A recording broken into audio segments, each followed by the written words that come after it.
Hi listeners! Bago ko po umpisahan ang kwento, huwag niyo pong kalimutan na mag-subscribe, mag-like at mag-comments na rin para mas marami pong makapakinig ng kwento natin. Uumpisahan ko na po. Naniniwala ba kayo sa barang? Hindi yung barang na lalabasan ng mga insekto sa sugat o kung ano. Dahil lang naranasan namin, talaga namang nakakakilabot. Ako nga pala si Cheryl. At ang ikukwento ko ngayon ay karanasan ng kapatid kong si Gina. Tatlo kaming magkakapatid na puro babae, Miss Bella. Sabi nga ng mga kapitbahay namin, 3 Maria daw ang nasa bahay namin. Swerte daw ang magulang namin dahil ron. Sa aming 3, si Gina ang pinakamaganda. Hindi lang dahil maputi siya, may kakaiba talaga siyang dating. Kahit simpleng t-shirt at maong lang ang suot niya, nagagandahan na rin ang mga tao, pero hindi yon pinagmamalaki ni Gina. Napakasimple niyang tao, Miss Bella. Kaya hindi ko sukat akalain, Miss Bella, na makakaranas siya ng ganong pangyayari. Hay nako, Gina! Abay kainit-init nariyan ka! Nalalanta na po kasi tong mga halaman nyo, Nay. Puro kasi kayo punta dun sa may bukid. Napapabayaan nyo na to. Hindi nyo na naaasikaso. Pwede mo namang gawin yan kapag mababa na ang araw. Hindi yung ganyan nakainitan nandyan ka at nagbibilad. Okay lang naman po. Nakita nyo, nakasombrero naman ako. May jacket pa. Abay kahit na. Pumasok ka na rito at napakainit. Ayaw nyo ba na gumanda yung bakuran nyo? Aba, syempre gusto ko. Sino namang may ayaw? Pero hindi ko naman gugustuhin na magbilad ka riyan. Ayan, gumana na naman ang favoritism nyo. Kapag si ate ang nasa init, pinapapasok nyo. Tapos kapag ako, okay lang. Yang ate mo, may ginagawang mabuti. Hindi tulad mo, saksakan ka ng katamaran. Grabe naman kayo sa akin. Nay, tama na. Kayo naman, hindi na kayo naawa kay Bunso. Sige na, papasok na ako nang hindi na kayo magtalo pa. Kita nyo na, favorite nyo talaga si ate. Walang favorite si nanay sa atin, ano ka ba? Magsipag ka kasi para inaalala ka. Puro ka kasi labas lakwatsa ka ng lakwatsa. Ang daya. Dapat nga kapag bunso, matik na favorite na yun. Ay nako, kahit ano ka pa, kung tamad ka pa rin at puro reklamo kapag pinapatulong, hindi ka talaga magiging favorite ng kahit sino. Grabe kayo. Lumaki kaming salat sa buhay. Magsasaka sina tatay at nanay, pero wala kaming sariling lupa. Nakikisaka lang sila, kaya kapag hindi maganda ang ani, halos wala ring kinikita si tatay. Madalas, uutang pa kami para may pambili ng bigas. May asawa na ako, Miss Bella, at hindi na ako nakatira sa bahay ni nanay. Madalas ko na lang silang bisitahin tuwing day off ko. Nagtatrabaho kasi ako sa isang grocery store sa may bayan namin. Si Gina ang naiwang tumutulong kina nanay, kasama ang bunso naming kapatid na noon ay nag-aaral pa ng high school. Isang gabi, habang naghahapunan kami sa bahay ng mga magulang ko, bigla na lang nagsalita si Gina. Ate, Nay, Tay.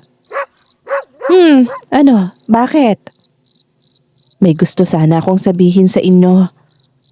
Ano ba yon, anak? Gusto ko sanang magtrabaho sa Maynila. Ha? Sigurado ka ba? Oo ate, sure na ako. Nakapagtanong-tanong na rin ako ng mga kakailanganin ko. Bakit? Biglaan naman yata yan, iha. Gusto ko ho kasing makatulong sa inyo. Ilang anihan na walang kinikita si tatay. Ano naman ba ang magiging trabaho mo ron? Katulong po. May agency daw na pwedeng puntahan para doon mag-apply. Tapos sila nang hahanap ng magiging amo. Sigurado ka na ba dyan? Oo ate, kilala mo naman ako, hindi ba? Hindi ako basta-basta gugusto nang hindi ko naman papanindigan. Alam ko, pero malayo-layo ang Manila At mag-isa ka lang doon. May cellphone naman. Matatawagan ko kayo kapag naho-homesick ako. Tsaka kapag may kailangan ako. Meron din akong mapagkukwentuhan, hindi ba? Sasagutin mo naman? Oo naman, syempre. Pero iba kasi yung malayo ka. Ngayon lang naman to ate. Susubok lang naman ako. Hindi ko alam kung bakit. Pero may kung anong bumigat sa pakiramdam ko nang malaman ko yon. Hindi ko maipaliwanag. Parang ayaw kong paalisin yung kapatid ko. Pero naisip ko, paano nga naman ang mga magulang namin? Puro utang at naghihirap. Kaya yun ang naisip ni Gina. Ilang araw lang nang mag-ayos si Gina ng mga papeles niya. Tapos sinabihan niya kami na aalis na siya. Kinabukasan, habang isinasara niya ang bag, lumapit si nanay sa kanya. Kinuha niya ang rosaryo at isinabit sa leeg ni Gina. Anak, huwag mo itong aalisin ha. Lagi ka ring magdadasal doon.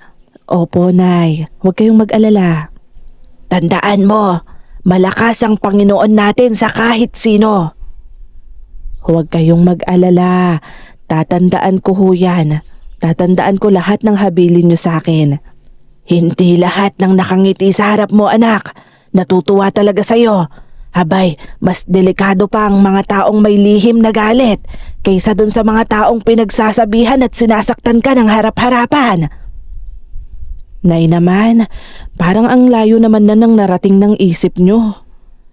Ikaw lang ang inaalala ko, anak.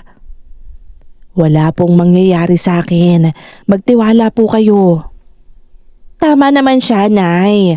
Huwag niyo masyadong tinatakot yung kapatid ko. Baka umatras yan. Aba, di mas mainam nga kung aatras yan. Nanay talaga, kita niyo na yung purpose niyo. Hindi na sumagot pa si nanay noon. Hinawakan lang niya ang magkabilang pisngi ni Gina. Pagkatapos ay niyakap ito ng mahigpit. Emosyonal ang lahat ng mga sandaling yon dahil yon ang unang beses na may mailalayo sa pamilya namin. Bandang 7:00 ng umaga, hinatid na namin sa terminal si Gina. Punong-puno na ng tao ron. Bago siya sumakay, lumapit pa siya sa akin. Ate, mag-iingat ka doon. Oo, ikaw nang bahala kila nanay ha. Tignan-tignan mo sila. Napakasipag pa naman nung maiiwan na kasama nila. Huwag mong alalahanin yun. Ako nang bahala doon. Basta kapag may problema ka doon sa pupuntahan mo, huwag kang mahihiyang magsabi ha. Oo ate, ikaw agad ang tatawagan ko. Kilala mo naman ako. Basta kapag tumawag ka, sasagot ako. Pangako, uuwi ako na may ipon para makapagpatayo tayo ng tindahan. Hindi pera ang mahalaga. Ikaw. Kaya kung hindi mo na kaya doon, umuwi ka na.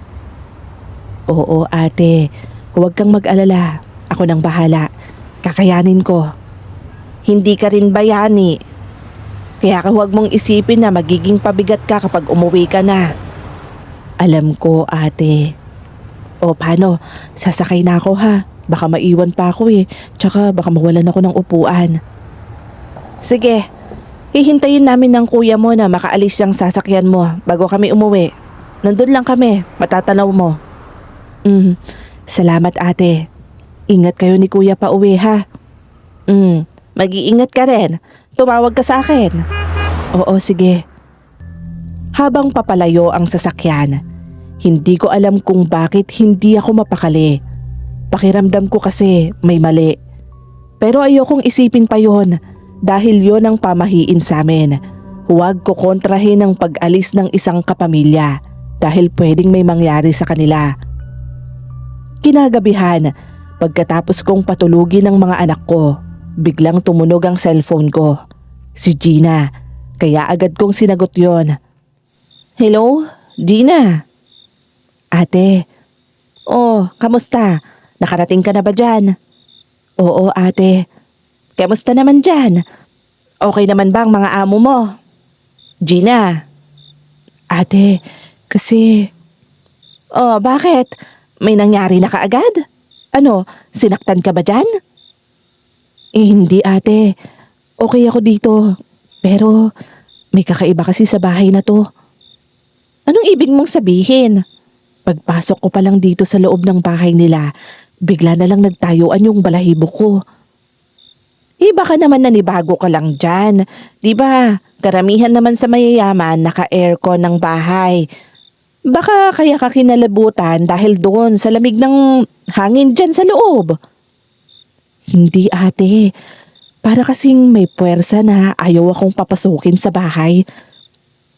Alam mo yun, pakiramdam ko parang laging may nakatingin sa akin. Hay Gina, normal lang yan. Alam mo sa mayayaman may mga CCTV yan. Tsaka nasa bagong lugar ka. At ibang-iba yan sa kung anong meron dito sa atin. Naninibago ka lang kaya ganyan. Sana nga ate, sana nga ganun lang. Hay nako, kapapasok mo pa lang dyan nag-iisip ka na ng kung ano-ano. Yan ang sinasabi ko sa'yo eh. Pakiramdam ko lang naman yun ate. Basta, wag mo nang isipin yun. Magpahinga ka na at baka may mga ipapagawa na sa'yo bukas. Oo, sige ate. Tatawag na lang ulit ako sa'yo. Oo, sige. Basta, isang tawag mo lang naman eh. Sasagot ako. Sige ate, salamat talaga. Tumigil ang usapan namin ng ilang segundo bago siya nagpaalam. Nakaupo lang ako noon sa gilid ng kama. Hindi ko alam kung bakit, pero nang gabing yon, hindi rin ako nakatulog. Hindi ako mapakali. Para bang may gumugulo sa isip ko, kahit hindi ko naman malaman kung ano ba talaga yon. Bakit hindi ka pa natutulog? Ha? Tumawag kasi si Gina sa akin eh. Oh, kamusta naman ba siya doon? Okay naman daw, pero hindi ako mapakali. Pakiramdaman ko parang may hindi magandang nangyayari sa kanya. Pambihira ka naman. Malaki na yung kapatid mo. Tsaka ganyan naman talaga kapag may nailalayo sa pamilya, hindi ba? Siguro nga. Naninibago lang siguro talaga ako. Huwag mo na lang siyang masyadong inaalala. Maho-homesick yun kapag kaganyan ka. Ganun ba yun? Oo, yun ang sabi sa akin ni Mama. Kapag malayo yung mahal mo sa buhay at inaalala mo, maho-homesick sila. At mas worst, magkakasakit pa. Ay, okay sige. Ipapanatag ko na yung sarili ko. Ipagdasal mo na lang na maging okay siya dun sa trabaho niya. Gabayan siya. Ganon din ang sabihin mo kay Gina. Kapag napanghihinaan na ng lakas ng loob, magdasal lang. Oo, sasabihin ko yan kapag tumawag siya ulit. Ay nako, first time kasi talaga namin to na mahiwalay sa isa't isa. Masasanay din naman kayo. Alam mo naman, walang umaalis sa bahay na to, sa baryong to kahit ni isa sa aming pamilya. Ngayon lang talaga. Oo, alam ko naman yun. Mula noong unang gabi ni Gina sa May Manila, halos gabi-gabi na niya akong tinatawagan. Hindi naman mahaba ang nagiging usapan namin. Minsan nga 5 minuto lang. Pero bawat tawag niya, may bago na naman siyang kinukwento. At habang tumatagal, ako na yung kinakabahan. 2 linggo na siyang nagtatrabaho doon nang tumawag siya sa akin isang gabi. Katatapos ko lang maghugas ng plato nang mag-vibrate ang cellphone ko. Pagkakita ko sa pangalan niya, agad ko yung sinagot. Oh, hello, Gina. Ate, patulog ka na ba? Nakaistorbo ba ako? Ha? Hindi naman. Actually, katatapos ko lang maghugas ng mga pinagkainan. Ganun ba? Mabuti naman. Akala ko kasi nakakaistorbo na ako. Ano ka ba? Di ba sabi ko naman sa'yo, tumawag ka lang sa akin? Kamusta ka ba dyan? Okay naman ate, napapagod lang. Madami kasi talaga kaming ginagawa kapag umaga. Ganun naman talaga? Nakakakain ka ba ng maayos dyan? Oo ate. Mababait ba ang mga amo mo sa'yo? Hindi ka ba nila sinasaktan? Tsaka, baka kasi sa una lang sila mabait sa'yo. Hindi ko pa sila masyadong nakikita. Ha? Eh bakit naman? Kasi iniiwas nila kami sa kanila, ate. Iniiwas? Paano? Kapag lalabas na sila ng kwarto o di kaya uuwi galing sa trabaho, kailangan nakatago kaming lahat. Ano? Naguguluhan ako. Sandali. Anong ibig mong sabihin? Kailangan nasa kusina kami o kaya nasa likod bahay. Kapag hindi naman, kailangan nakayuko. Basta hindi makikita ang muka. Eh bakit naman daw ganon? Hindi ko rin alam, ate. Madalas yung mga lalaking kasambahay lang ang pinapalapit sa kanila. Kaming mga babae, bawal. Lalo na ako. May sinabi ba silang dahilan sa'yo? Pinaliwanag man lang kung bakit ganun ang dapat ninyong gawin, lalo na kayong mga babae? Wala, ate. Tsaka alam mo, text lang ang utos nila sa amin. Text? Uso pa ba yun? Oo, kahit nasa iisang bahay lang kami, yun ang nagiging komunikasyon. Hindi sila nagsasalita? Nagsasalita naman sila, pero kapag may iuutos sa cellphone, text lang. Bawal tumawag o mag-voice message. Text lang talaga. Tapos may receiver pa. Yun ang nagpapadala sa amin. Siya ang nag-uutos sa amin. Ang weird naman ng mga amo mo. Daig pa yung mga president, ah. Hindi pa yun ang pinaka nakakapagtaka, ate. Ano? Meron pa? Oo. Kailangan lagi kaming naka-face mask. Kahit na naglilinis lang. Kapag nakalimutan, pinapagalitan. Eh, baka naman maarte lang talaga yung mga amo nyo. O kaya nag-iingat, ganon. Sana nga ganon lang, ate. Pero hindi. Ang sabi, dahil makikita daw ang mga itsura namin sa CCTV. Kaya kailangan nakamas din kami. Huh? Ay naku, ang weirdo naman ang napasukan mong amo. Lumipas pa ang ilang araw. Mas madalas na ang tawag niya sa akin, Miss Bella. At mas marami na rin siyang napapansin. Gaya ng mga litrato, wala ni isa roon. Wala ni isang magpapakita sa itsura ng mga amo niya. Para bang hindi yun normal na bahay. Habang nagsasalita siya, napapansin ko rin yung katahimikan sa kabilang linya. Ni tunog ng mga ingay sa labas o ni hayop, wala man lang. Kinabukasan, siya ulit ang tumawag. Pero iba na ang tono ng boses niya. Para bang kinakabahan. Ate. Bakit? Pinagalitan na naman ako ng amo ko. Oh, eh bakit naman daw? May nagawa ka ba? Hindi ko alam. Anong hindi mo alam? Eh paano kang papagalitan nang wala ka namang alam na ginawa mo? Ganito kasi, nagwawalis lang ako noon. Tapos nakita ko nung amo kong babae. Yumuko naman ako kaagad. Dumaan siya sa tabi ko pero alam mo yung pakiramdam ko? Pakiramdam ko galit na siya kaagad. Eh yun lang naman pala. Kung wala naman siyang sinabi sa'yo o wala naman siyang ginawa, wag mong isipin na galit siya. Baka ganun lang talaga yung amo mo. Hindi, ate. Sabi niya paglapit na sa akin, lumayo ka. Wag mong hahawakan ng mga gamit ko. Wag mo ring hahawakan ng anumang mga gamit dito. At huwag kang lalapit sa asawa ko. Yun ang sinasabi niya sa akin. Ha? Eh bakit naman? Eh katulong ka syempre. Hahawakan mo yung mga gamit nila. Eh paano mo malilinis yun kung hindi mo hahawakan, di ba? Ewan ko nga, ate. Tsaka hindi ko nga halos nakikita yung amo naming lalaki. Oh eh kung ganun naman pala, bakit ganun yung sinabi niya sa'yo? Hindi ko alam, ate. Parang may kasalanan ako na hindi ko naman alam kung ano. Wala naman akong ibang ginagawa.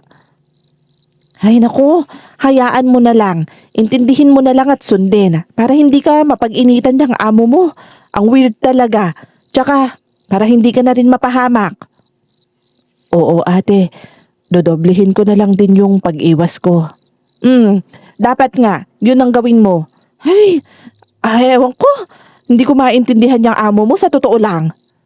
Kahit ako rito, wala naman akong ibang mapagtanungan kung bakit ganon. Hayaan mo na. Huwag mo nang tanungin, baka mapahamak ka pa. Ramdam ko rin ang lungkot sa boses niya.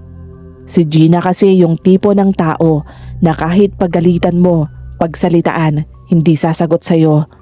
Pero alam kong nasasaktan siya. Isang gabi, habang magkausap na naman kami, bigla siyang tumigil sa pagsasalita. Gina. Hoy, Gina. Okay ka lang ba? Ate. Oh, may nararamdaman ka ba? Bigla ka na lang tumatahimik. May naaamoy kasi ako. Ha? Ano naman yon? Bakit? Para kasing may naaagnas eh. Saan? Diyan sa bahay? Sa kwarto mo? Oo. Akala ko nung una daga lang. Pero hindi nawawala eh. Parang kahit saan ako magpunta, naaamoy ko. Lahat ba naaamoy yan? Hindi ko alam eh. Parang ako lang. Kasi yung iba, wala namang nababanggit. Baka naman may naligaw lang dyan na kung ano. Ewan ko ba, naguguluhan na nga ako eh. Para bang sa akin lang kumakapit yung amoy na yon?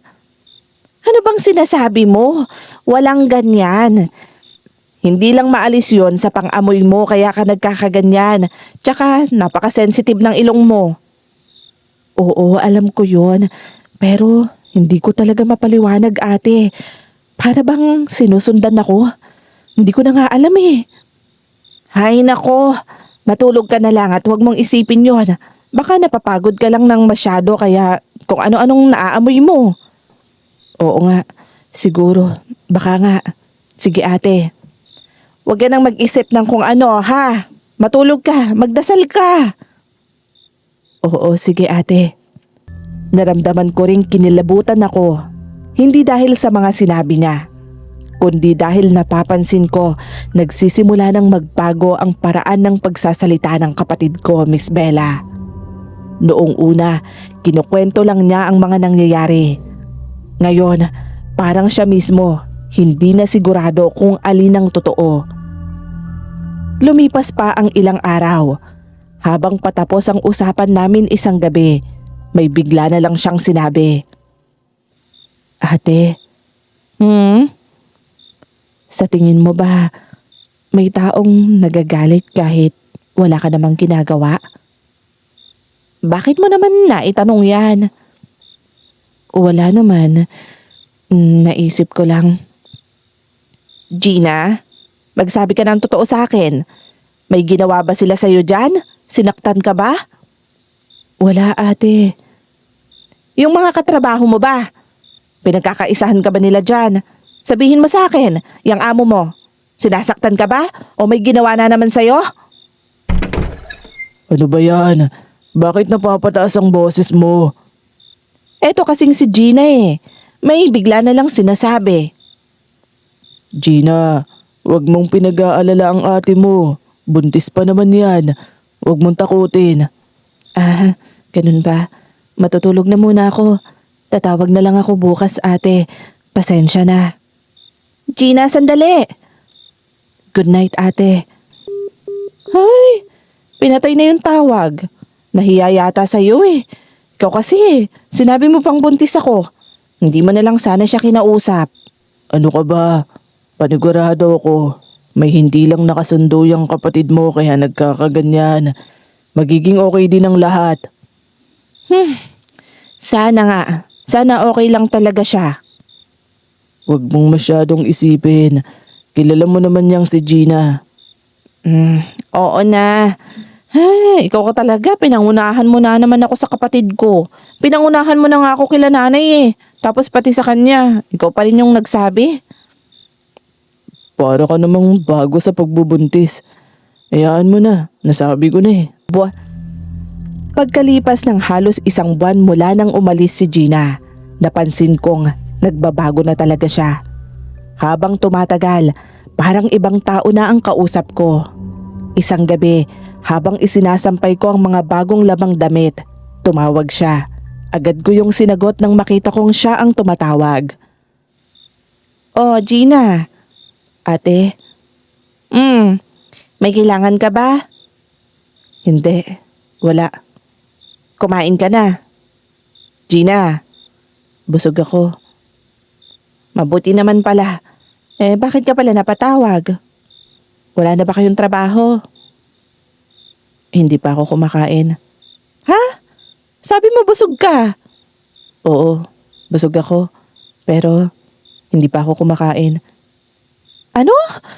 Hindi na kita maintindihan. Hindi ako nagugutom. Kahit buong araw, parang may laman yung tiyan ko kahit na wala naman akong kinakain. Gina, kailangan mong kumain. Pero hindi nga ako nagugutom. Ano bang nangyayari sa'yo? Tsaka bakit ganyan ka magsalita? Umayos ka nga. Opo, titignan ko kung may pagkain. Ay, ano bang nangyayari sa babaeng yun? Bakit ganon? Ay, naku. Siguro, marami lang siyang ginawa. Pinag-aalala niya na ako. Kinabukasan, siya naman ang tumawag. Sanay na ako doon. Pero nitong mga nakaraan, napapadalas na ang pagtawag niya. Sa pagkakataong yon, iba na ang mga kinukwento niya. Kahit ako, nagugulahan na kung nasaan man siya. Ate, hindi ako makatulog. Bakit naman? May nararamdaman ka ba? Oo. Di sana uminom ka na ng gamot tsaka nagpaalam ka. Huwag mong puwersahin ang sarili mo. Magpahinga ka. May naglalakad kasi. Ano? Anong naglalakad? Saan? Sa labas ng kwarto ko. Baka ibang kasambahay lang naman yun. Hindi. Alam kong hindi. Paano mo naman nasabi? Ikaw ha? Tinatakot mo ako. Ano ba? Kasi kapag sumisilip ako, wala namang tao. Ay, nako. Wag mo na lang isipin yon. Magpahinga ka na. Pakiramdam ko, pinapanood ako ng kung sino eh. Wala yun. Ano ka ba? Huwag kang masyadong mag-isip. Lalo kang hindi makakatulog niyan. Oo na. Sige ate. Pero ramdam kong hindi na rin siya mapakali. Lumipas pa ang ilang araw. Mas lalong naging kakaiba ang mga pag-uusap namin. Minsan, bigla na lang siyang tatawa. Pagkatapos ay iiyak. Minsan naman, sa gitna ng pag-uusap namin, bigla na lang siyang tatahimik. Gina? Hoy, Gina! Ate. Oo, bakit hindi ka na naman sumasagot kanina? Kanina pa ako salita ng salita. May bumubulong. Sino? Saan? Hindi ko nakikita. Ano bang sinasabi mo? Hindi ko maintindihan pero paulit-ulit. Gina, makinig ka sa akin ha. Huwag kang matakot. Ang kulit niya. Ayaw niyang tumigil. Huwag mo siyang pakinggan. Magdasal ka. Huwag mo siyang isipin. Ang isipin mo kung ano ang kalagayan mo. Kung paano ka mapapaayos. Ganon. Huwag kang makikinig sa kung sinong bumubulong sa'yo. Pero ate, magdasal ka. Hawakan mo yung rosaryo na binigay sa'yo ni nanay. Wala na yung rosaryo. Ha? Ay naku naman. Bakit mo winala? Magdasal ka na lang ha. Sinira kasi yun. Pero, sige. Opo. Sino namang nagsira? Basta, pag nakalabas ka, bumili ka ng panibago. Hindi ko alam. Oo, sige. Tawagan mo ako kapag may naiisip ka na naman ha. Huwag mong masyadong pinapakinggan yung sinasabi mong bumubulong. Wala yun. Oo, sige ate. Pero bago pa man ako makapagsalita ulit, naputol na ang tawag. Doon na ako nagsimulang hindi mapalagay. Halos gabi-gabi ko siyang tinatawagan, Miss Bella. Minsan sumasagot siya, minsan naman hindi. Kapag sumasagot man, iba-iba na ang sinasabi niya. May pagkakataon din na hindi tugma ang mga sagot niya sa mga tinatanong ko. Gina, kumain ka na ba? Madilim dito. Anong madilim ang sinasabi mo? Tinatanong kita kung kumain ka na ba? Pagod na ako. Magpahinga ka kapag napapagod ka. May sakit ka pa rin ba? Hindi pa ba maayos ang pakiramdam mo? Hindi naman ako nagugutom. Ano? Teka nga sandali. Bakit ba iba-ibang sinasagot mo sa akin? Ha? May gagawin pa ako. Ano namang gagawin mo? Gabi na. Magpahinga ka na. Ay, huwag mo kami masyadong iniisip dito kung yun ang bumabagabag sa'yo. Okay lang kami. May binigay sila sa akin. Gina, hindi na kita maintindihan. Ano bang nangyayari sa'yo? Wala. Wala naman. Ay, ikaw talagang babae ka. Pinag-aalala mo ko. Umayos ka nga. Matulog ka na. Magdasal ka ha. Ayusin mo yung sarili mo. Umuwi ka na dito kapag hindi mo na kaya. Uuwi ako? Saan? Umuwi ka na dito sa atin. Ganun ba? Okay, sige. Pakiramdam ko noon, parang hindi na yun yung kapatid ko. Hindi ko alam noon na may unti-unti na palang gumugulo sa isip niya. Hanggang sa dumating na lang ang gabing pinaka nakakatakot para sa akin. Tumawag siya noon, pero halos hindi ko na makilala yung boses niya. Oh. Ikaw ba yan? Oo, ako nga to. Sino pa ba? Ate. Huwag mo akong iiwan ah. Hindi naman kita iniiwan ah. Ano bang sinasabi mo? Ikaw nga tong umalis at nang-iwan sa amin eh. Basta, huwag ka nga alis. Ano bang sinasabi mo, Gina? Ano, susunduin na ba kita dyan? Hindi ka na ba okay dyan? Hindi. Basta, huwag mo akong iiwan dito. Gina, ano bang nangyayari? Gina! Gina! Pero wala na akong narinig pang sagot noon. Bukod sa mahinang kaluskos at may nahulog. Pagkatapos, naputol na ang tawag. Kinabukasan, ako naman ang tumawag. Pero hindi siya sumasagot. Hanggang sa gabi, wala pa rin. Nang umabot na ng 1 linggo na hindi siya nagpaparamdam sa amin, hindi na ako mapakali noon. Halos hindi na nga ako makapasok sa trabaho. Si nanay naman, gabi-gabi nang nagdarasal sa harap ng altar. Minsan, nadatnan ko siyang umiiyak habang hawak ang rosaryong kapareho ng ibinigay niya kay Gina. Hindi na maganda ang pakiramdam ko, Cheryl. Huwag naman po kayong mag-isip ng masama, Nay. Sana nga anak. Sana maayos lang ang kapatid mo. Huwag niyo naman pong pinapangunahan kung anong mangyayari. Natawagan mo na ba siya ulit? Yun na nga eh. Hindi pa ho. Nakapatay na nga yung cellphone niya. Ay, nako, Diyos ko. Ang anak ko. Ano na bang nangyayari kay Gina? Nay, huminahon naman kayo. Mamaya kayo yung mapaano dyan eh. Dapat hindi ko na siya pinayagan pa ron. Ako dapat ang nasunod. Nay, ano ba kayo? Huwag niyong sisihin ang sarili niyo. Kapag may nangyari sa kapatid mo, hindi ko mapapatawad ang sarili ko. Nay, ano bang sinasabi niyo? Huwag kayong magsalita ng ganyan. Walang mangyayari sa kapatid ko, okay? Walang mangyayari sa kanya. Ayos lang siya. Pero kahit na ako, hindi ko na rin mapigilan ang kabahan. Tinawagan ko ng agency kung saan nag-apply si Gina. Kung sino-sino na nga ang nakausap ko ron. Hanggang sa isang lalaki ang nagsabing tatawag sa akin kapag may nalaman na siya tungkol sa kapatid ko. Kinabukasan, habang naglilinis ako sa likod ng bahay, biglang tumunog ang cellphone ko. Hello? Sino po ito? Hello? Ay, hello. Kayo po ba si Ma'am Cheryl? Ako nga. Bakit? Anong kailangan nyo? Ako po si Alex.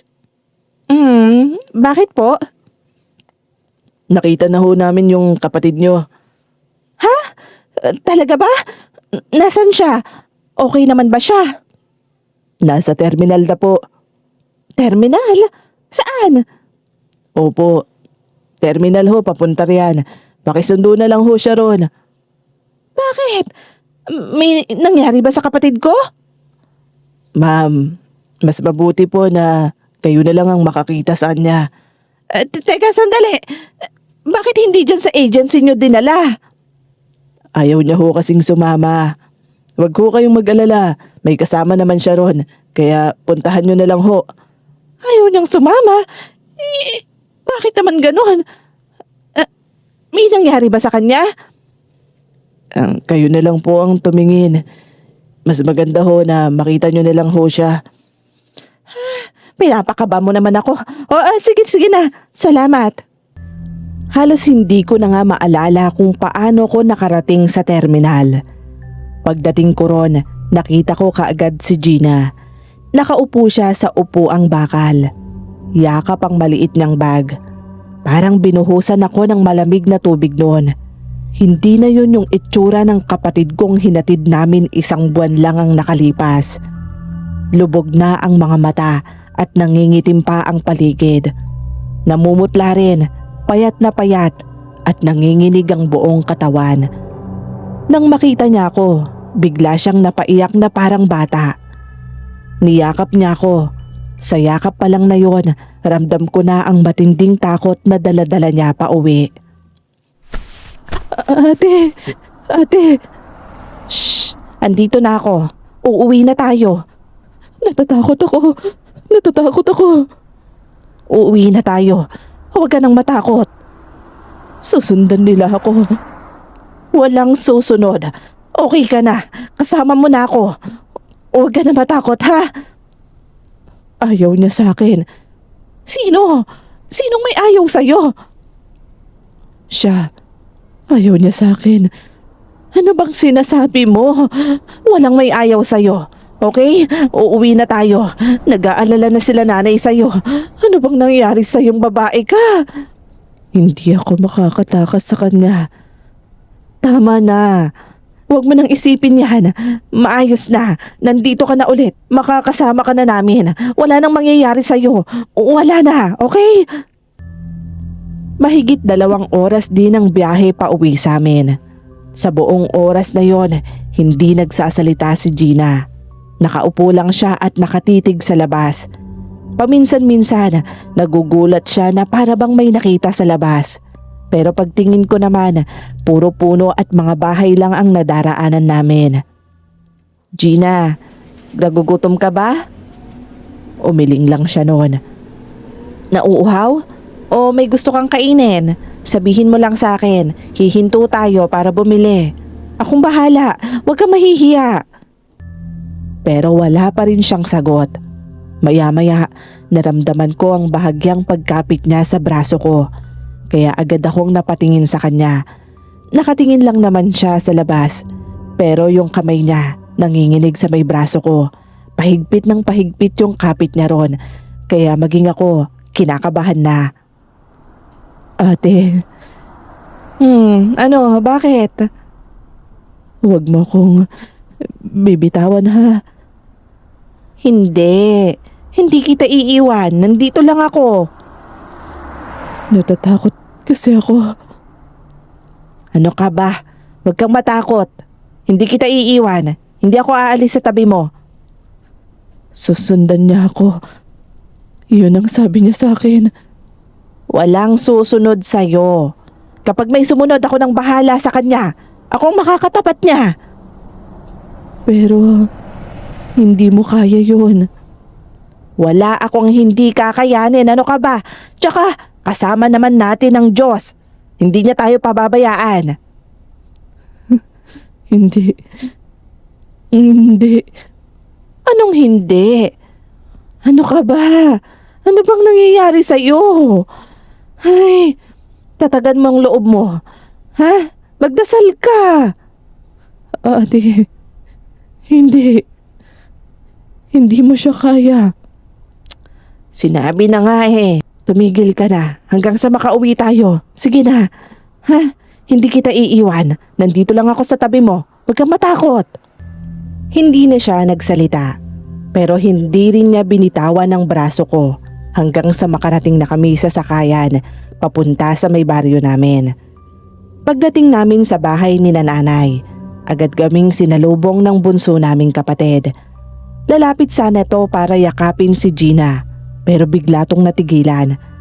Para bang natakot siya sa itsura ng kapatid namin. Lumabas naman si nanay mula sa kusina at nang makita niya si Gina, napahawak siya sa bibig. Lumapit siya at niyakap ang anak niya. Wala namang reaksyon noon si Gina. Anong nangyari sa kapatid mo, Cheryl? Hindi ko rin alam, Nay. Pero huwag kayong matakot. Si Gina pa rin to. Ate, parang wala siyang reaksyon.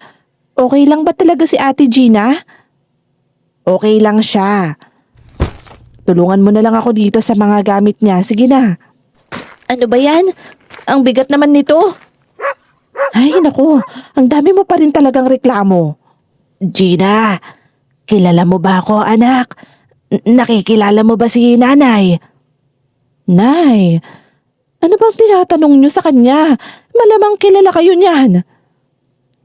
Para kasing ibang tao na ang kapatid mo. Huwag niyo namang sabihin yan. Anak niyo yan eh. Pero, anak, nakikita mo naman, hindi ba? Kung anong kalagayan niya. Nay, tama na. Magpakatatag kayo. Kailangan tayo ng kapatid ko ngayon. Kaya wag kung ano-anong iniisip niyo. Pero, sige. Ano bang gagawin? Inakyat ko na muna sa kwarto si Gina. Para naman siyang batang sumusunod lang sa utos. Habang nagpapalit siya ng damit, kinuha ko ang 2 maleta niyang naiwan sa may pintuan. Noon ko napansin, napakabigat naman pala talaga ng mga yon at hindi nagbibiro ang bunso namin. Hindi siya nagrereklamo lang. Totoong mabigat talaga ang mga maletang yon. Para bang hindi lang damit ang laman. Pagkabukas ko ng unang maleta, agad akong napaatras. Sus Mariosep, ano to? Ano ba yon? Abay, napakabaho naman ang amoy. Hindi ko nga alam, Nay eh. Para bang may patay na hayop? Ang baho nga, anak. Nay? Oh, bakit? May nakita ka ba? Hindi. Ito yata yung naaamoy niya na sinasabi niya sa akin nung minsan siyang tumawag. Bakit naman magkakaganyan yan? Malinis naman sa gamit ang kapatid mo, hindi ba? Bakit magiging amoy na ganyan ang nasa maleta niya? Yun na nga po ang pinagtataka ko. Ang baho talaga ng mga to. Para bang ikinaskas sa mga damit na to? Ilabas mo na lang muna lahat yan. Ay, nako. Nakakasakit ng dibdib ang amoy. Sobrang bigat po ng mga ito. Para bang hindi lang damit ang laman. Ay, nako, Diyos ko. Sa labas mo na lang alisin yung mga laman. Doon mo na buksan. Mamaya niyan eh, may kung ano pang lumabas dyan. Ay, naku, ano ba naman kayo? Lalo nyo naman akong tinatakot eh. Alila na lang kayo. Tulungan nyo ako. Ay, napakabigat nito, anak. Ano ba naman ito? Yun na nga ang pinagtataka ko. Ang bigat-bigat. Pero puro damit lang naman ang laman. Halina po kayo. Dahan-dahan lang po ha. Pagkatapos ay isa-isa ko nang inilabas ang laman. Nagtaka ako. Halos walang damit ang isang maleta, kundi puro buhangin. Basang-basang buhangin kaya napakabigat. Binaliktad ko ang buong maleta. Buhangin lang talaga ang bumuhos sa sahig. Wala nang iba. Binuksan ko ang isa pa. Damit naman yon, pero pare-parehong mabaho. Napatingin ako kay Gina sa loob ng bahay. Tahimik lang siyang nakaupo. Gina, saan ba galing ang mga to? Ano ba? Sagutin mo naman ako. Cheryl, mabuti pa. Huwag mo nang pilitin ang kapatid mo. Pero Nay, siya lang ang makakapagsabi kung bakit nangyayari to. Hindi naman tayo manghuhula. Alam ko, pero kita mo nga, wala siya sa sarili at sa ating lahat. Ikaw lang ang nakikilala niya. Ay, nakakainis. Napakabigat nito tapos buhangin lang pala yung laman. Mabuti pa, itapon mo na yung buhangin na yan doon sa may likod bahay. Hindi, Nay. Doon dapat to sa ilog. Iba kasi ang pakiramdam ko dito. Sige, kung ano ang sa tingin mong makakabuti. Kaya mo ba? Iipunin ko lang tsaka ako magpapatulong. Ay, iba talaga yung amoy nito. Nakakainis. Huwag mo masyadong puwersahin ang sarili mo, ha? Baka makunan ka. Wala na nga, Nay. 1 linggo na simula nung datnan ako ng regla ko. Ay, nako, Diyos ko. Na-stress kasi yata ako ng sobra. Sige po, tatawag na lang ako ng magbubuhat dito. Kinabukasan, maaga akong bumangon. Hindi pa rin mawala sa isip ko ang mabahong amoy ng mga maleta. Kaya inilabas ko ang mga yon sa likod ng bahay. Nagpakulo ako ng tubig sa malaking kaldero. Tapos ibinuhos ko yon sa loob ng mga maleta. At ang mga damit ni Gina, sinabayan ko ng detergent powder. Tsaka paulit-ulit na kinuskos. Ilang ulit ko yung binanlawan, pero habang tumatagal, parang lalong bumabaho. Sa huli, ibinilad ko na lang ang mga yon sa ilalim ng araw. May amoy pa rin ba ang mga yan? Opo, Nay. Pero mawawala din yan. Hindi ko yan titigilan hanggat hindi na aalis ang amoy. Uulitin ko ulit bukas. Nagsabi na ba ang kapatid mo sa'yo kung bakit siya nagkakaganyan? Hindi pa nga po, Nay. Ayaw niya pa rin magsalita. Ano bang nangyayari kay Gina? Kahit ako naguguluhan na. Bigyan lang po natin siya ng time, Nay. Aayos din siya. Hindi rin kasi ako mapalagay na ganyan siya. Kahit naman ako, Nay. Para bang ibang tao yung kaharap ko. Ayun na nga. Hindi ko na nga alam ang isasagot ko sa mga nagtatanong kung bakit nagkaganon ang kapatid mo. Ang bilis naman po talaga ng balita dito, no? Ganun talaga, anak. Alam mo naman rito, maraming mga marites ba ang tawag ron? Opo, marami talaga. Nandyan lang yan, mga sumisilip sa gilid-gilid. Hindi na bumalik sa dati si Gina.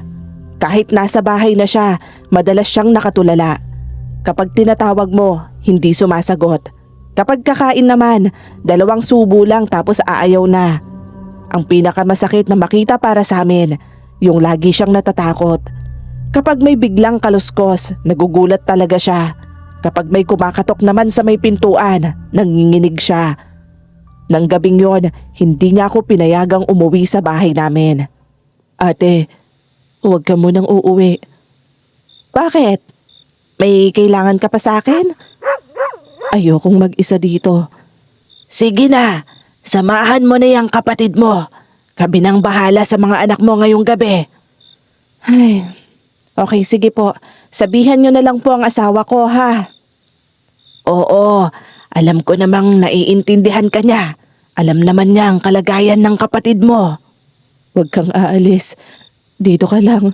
Hindi ako aalis. Dito lang ako sa tabi mo. Tumabi ka na sa akin. Huwag mo kong iiwan. Hindi, Gina. Hindi kita iiwan. Pangako, dito lang ako. Magkatabi nga kaming natulog ni Gina sa kwarto niya. Hindi ko alam kung anong oras na yon. Basta ang alam ko, bigla akong nagising sa isang napakalakas na sigaw. Dali-dali akong bumangon. Nakita kong nakasiksik si Gina sa pinakasulok ng kwarto. Halos hindi na nga makapagsalita sa sobrang takot. Nanginginig habang nakaturo sa higaan namin.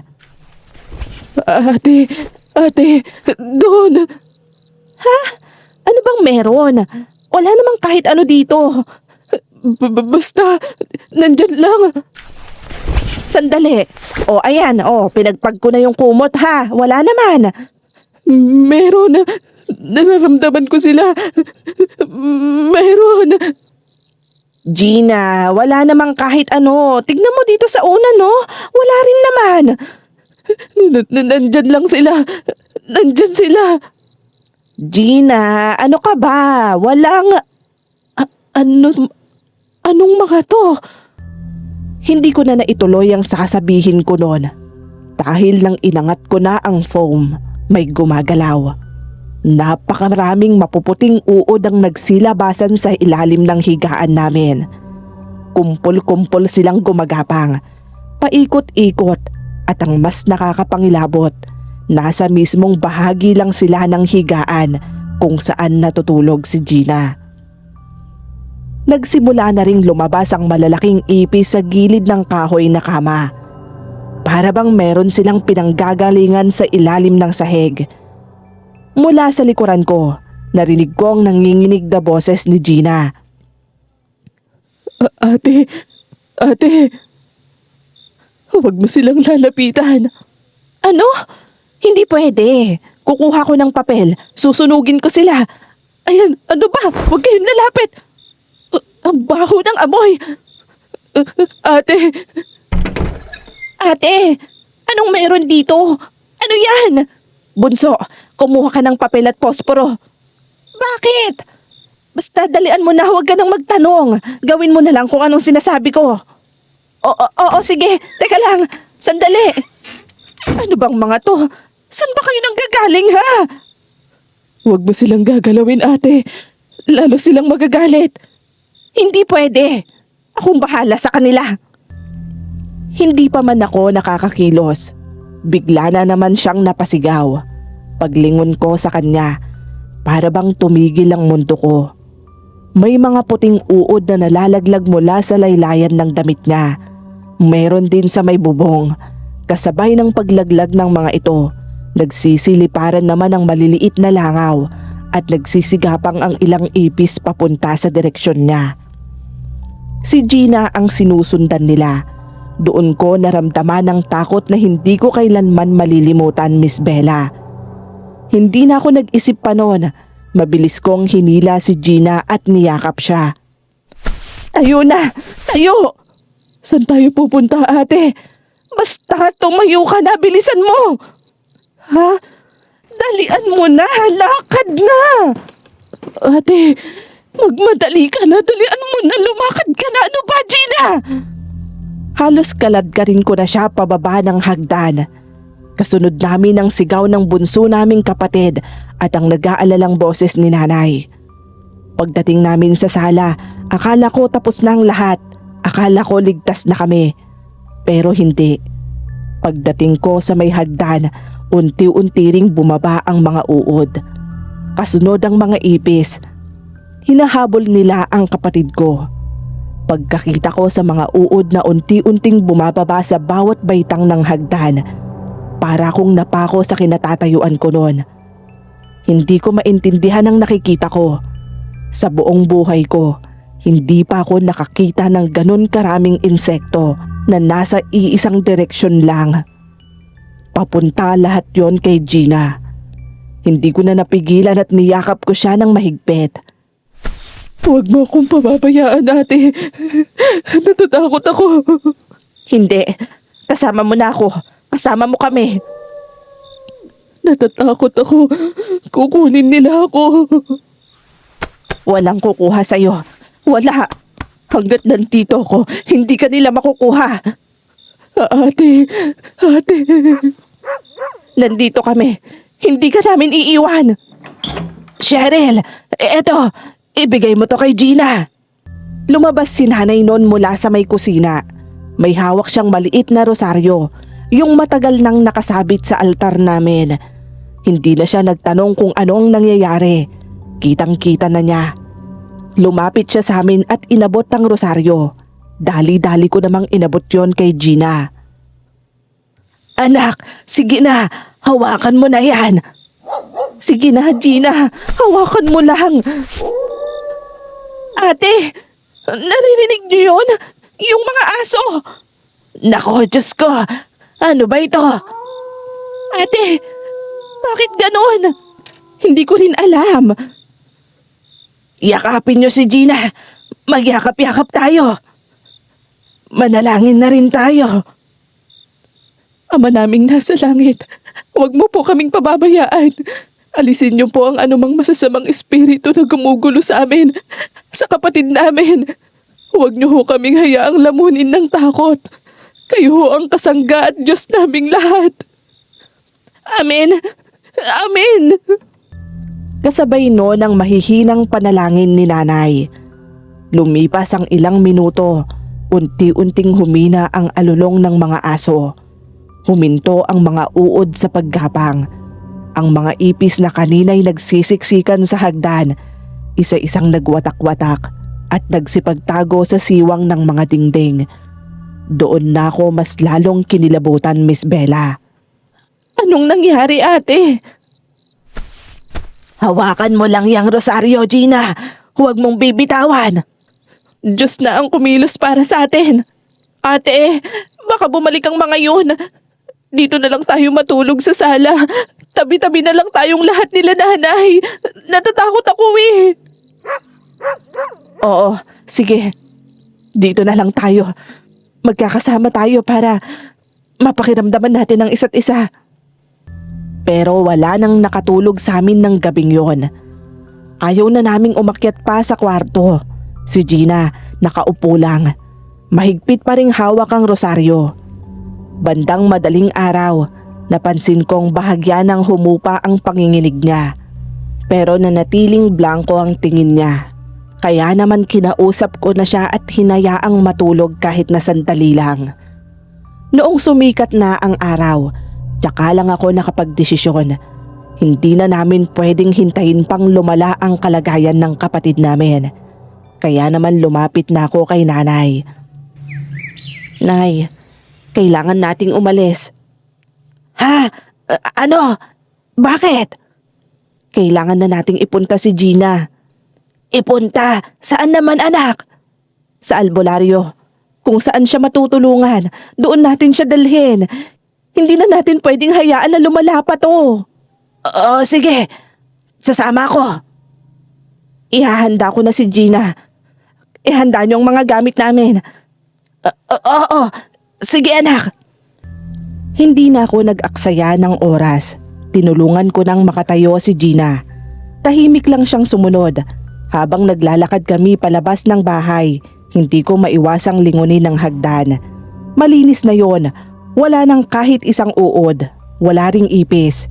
Parang walang nangyari. Pero alam kong hindi pa naginip ang lahat ng yon. Okay nang lahat. Tara na, Gina. Hindi ako aalis. Makikita niya kung saan tayo pupunta. Walang mangyayari. Hawakan mo lang yung rosaryo. Kaming bahala sa'yo. Sigurado ka? Oo. Paalisin natin ang kung anumang meron sa'yo. Hindi ka na nila guguluhin ulit. Tutulungan niyo ko? Oo. Tutulungan ka namin. Hindi ka namin pababayaan. Kaya sumama ka na sa amin. Hindi na namin pa hinintay na magtanghali. Gusto ko nang malaman kung ano ba talaga ang nangyayari sa kapatid ko. Tahimik ang naging buong biyahe namin. Magkatabi kami ni Gina sa tricycle. Nakayuko lang siya habang mahigpit na hawak ang rosaryong ibinigay ni nanay. Paminsan-minsan ay napapapikit siya tsaka napapahawak sa sintido na para bang masakit ang ulo niya. Hindi ko na lang siya tinanong dahil alam kong wala naman akong makukuhang sagot. Nasa kabilang barangay ang albularyo. Pagpasok namin sa bakuran, lumabas ito. Matagal niyang pinagmasdan si Gina. Ipasok niyo siya. Kayo na hong bahala sa kapatid ko. Sige, basta susundin niyo lang ang lahat ng gagawin ko. Diyos ko, gabayan niyo ho ang anak ko. Magiging maayos si Gina, Nay. Magtiwala tayo sa itaas at magtiwala tayo sa albularyo. Sa loob ng bahay, Pinaupo niya si Gina sa isang upuang kahoy. Ako naman ay tumabilang. Hindi ko inalis ang tingin sa kapatid ko. Kinuha ng albularyo ang isang maliit na bote ng langis. Nagpatak ito sa isang malinis na bond paper. Pagkatapos ay marahan itong idinikit sa noo at sa tiyan ni Gina. Maya-maya, dahan-dahan niyang inangat ang papel. Matagal niya itong tinitigan. Bahagyang nagbago ang ekspresyon ng mukha niya. Ano pong nakikita niyo? May gumawa nito sa kanya. Sino pong gumawa? May babaeng galit. Tignan mo ito. Babae nga. Galit at selos ang dahilan. Selos? Bakit naman niya pagsesilosa ng kapatid ko? Dahil maganda ang kapatid mo. At sapat na yon para maging dahilan at magkaroon ng taong maiinggit sa kanya. Yun ang ayaw niya sa kapatid mo. Kaya niya ginawa yan. Ano? Dahil lang doon? Oo. May mga tao talagang ganon. Hindi ko alam ang buong detalye pero pagpasok pa lang ni Gina, alam kong may naramdaman na siyang kakaiba.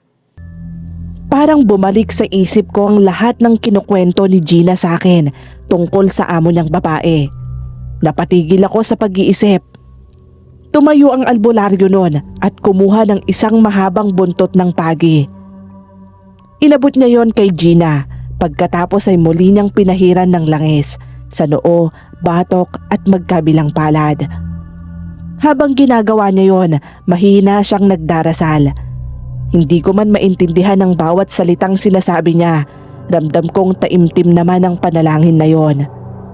Pagkaraan nito, kumuha siya ng isang maliit na palanggana. Kumuha siya ng puting bimpo. Isinausaw yon sa pinakuloang dahon. Pagkatapos ay dahan-dahan niyang pinunasan ang muka, leeg at mga kamay ni Gina. Buong katawan. Nagiging maayos na siya. Ano pong dapat naming gawin? Huwag niyo siyang iiwan ng mag-isa. At ang rosaryo, huwag niyong hahayaang masira. Susundin po namin. Dadasalan ko na lang siya at pwede niyo na siyang iuwi. Maya-maya ay napapikit si Gina. Hindi ko alam kung bakit, pero kahit ako, napapaluha. Makalipas ang ilang minuto, kumuha ang albularyo ng isang tasa. Inabot niya yon kay Gina. Salabat ito, inumin mo. Maganda yan para sa katawan mo. Para makabawi ka ng lakas. Sandali lang. Sige, dahan-dahan lang. Magiging okay ka na. Nandito lang kami, anak. Hindi ka namin pababayaan. Pagkatapos ay kumuha ang albularyo ng isang maliit na tela. May nakatali itong pulang silulid. Inabot niya yon sa akin. Itabi niyo to. Huwag iwawala. Opo, sige po. Tandaan niyo, hindi pa bumabalik ang lakas niya. Kaya nga ho. Pagpahingahin niyo, huwag niyo munang papabalikin sa dati ng pinagtatrabahuhan. Baka maulit lang ito.